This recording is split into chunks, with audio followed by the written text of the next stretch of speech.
So let me show you how to solve a quadratic inequality. This is a quadratic because when you multiply it out it becomes a quadratic, and it's got an inequality symbol, so it's a quadratic inequality.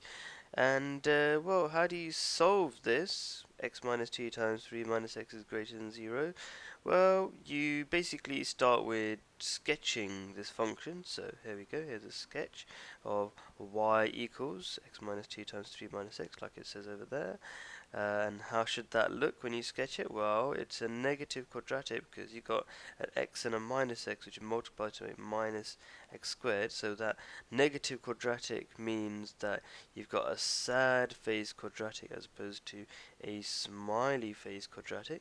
Hopefully you know how to sketch quadratic graphs, basically. And also, from the fact that it's x minus 2, that tells you that it crosses the x-axis at 2, and the 3 minus x tells you that it crosses the x-axis at 3 as well. So basically these 2 points, 2 and 3.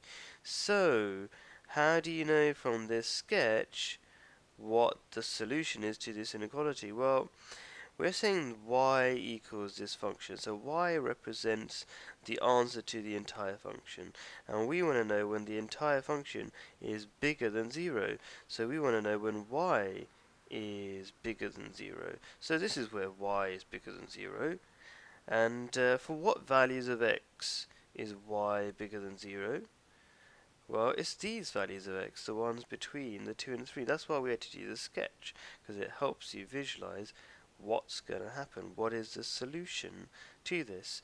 So we know that the values of x for which this whole function is greater than 0 is between 2 and 3, like this. Between 2 and 3, that's how you write it, a double inequality.